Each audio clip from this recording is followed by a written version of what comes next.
should we be calling somebody who's spitting on the gospel that is physically Jewish, should we be calling them the chosen person of God because they are physically descended from David? The New Testament doesn't do that. Right. The New Testament opposes that perspective. That's what Pastor Jeff says, but listen to what Paul says about Israel in Romans 11, verse 28 through 29. As regards the gospel, they are estranged ones, for your sake. But as regards election, they are beloved ones, for the sake of their forefathers. For the gifts and the calling of God are irrevocable. Paul says that Israel's gift and calling are irrevocable. New Testament scholar Dr. David Rudolph makes an excellent point about the placement of this word in the Greek text of Romans 11, verse 29. Paul writes in Romans 11, verse 29, that the gifts and the calling of God to Israel are irrevocable, amet am el eta, while in English translations the word irrevocable usually appears at the end of the sentence. In the Greek text, amet am el eta appears at the beginning, thus placing emphasis on this word, as though it were highlighted or had an exclamation mark attached to it. Paul's point is that Israel's general state of unbelief does not compromise its election, gifts, or calling. God remains faithful despite Israel's unfaithfulness. And what are those gifts? And what is that calling? Well, these gifts are laid out in what we read earlier in Romans 9, verse 4 through 5. The adoption, the glory, the covenants, the giving of the law, the worship, and the promises, the patriarchs, and the Messiah, who is God over all. A point I do like from Pastor Jeff Durbin is that he highlights that this is a great text that shows the deity of Yeshua. The Greek word Paul uses that is translated as calling is klesis, the same word he uses in 1 Corinthians 7, verse 17 through 20. Only let each person lead the life that the Lord has assigned to him, and to which God has called him. This is my rule in all the congregations. Was anyone at the time of his call already circumcised? Let him not seek to remove the marks of circumcision. Was anyone at the time of his call uncircumcised? Let him not seek circumcision. Each one should remain in the condition in which he was called.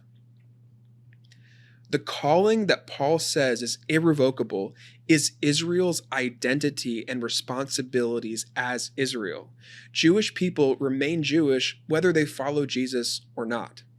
Paul's argument is that although all of Israel has not embraced Yeshua as the Messiah, God remains faithful to Israel. Their gifts remain. They remain God's chosen people. God is faithful, and he has gifted Israel the Messiah.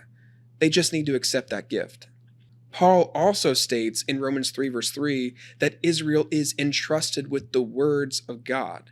Israel has the responsibility of proclaiming the good news that was proclaimed in Isaiah 52, verse 7.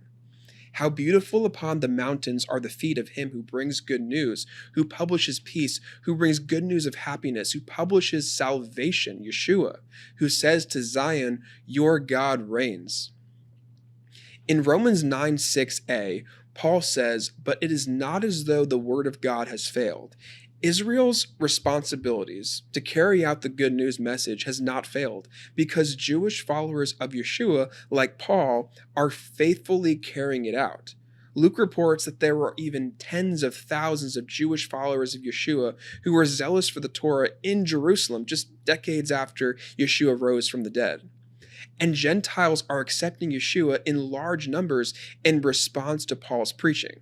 So despite the fact that not all of Israel is fulfilling its role, Paul can confidently say, it is not as though the word of God has failed. Then we have the line that Pastor Jeff focuses on, for not all who are descended from Israel belong to Israel. The Greek text is not as straightforward. There are actually no verbs in this Greek text. A literal translation of Romans 9 verse 6b would be, for not all the ones from Israel, these ones Israel.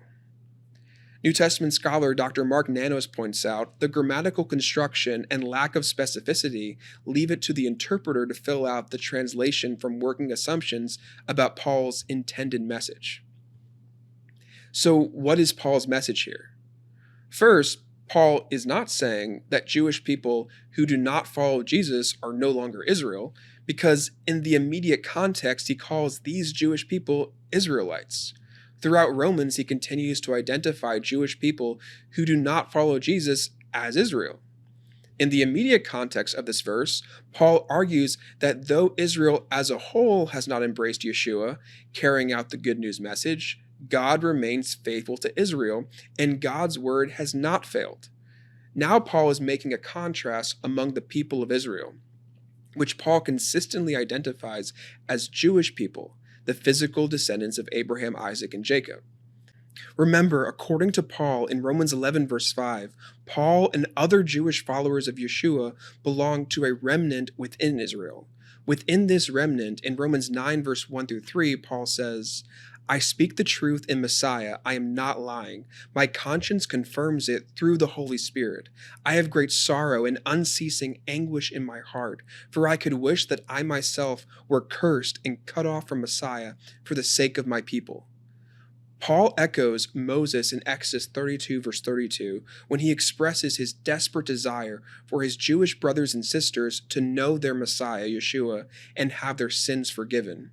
The idea of a remnant within Israel is not unheard of within ancient Jewish literature. In the Damascus document, a text from the Dead Sea Scrolls, the author describes the Qumran community in the following way. But with the remnant which held fast to the commandments of God, he made his covenant with Israel forever, revealing to them the hidden things in which all Israel had gone astray. This Jewish community, this Qumran community, envisioned itself as Israel in contrast to all Israel.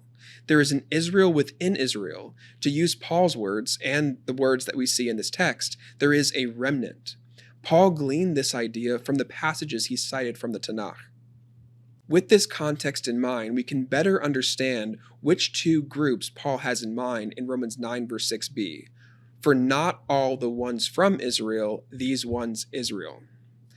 All the ones from Israel most probably refers to Israel as a whole, as mentioned in Romans 9 verse 4 through 5. These Jewish people are not carrying out the good news message, and yet God remains faithful to them.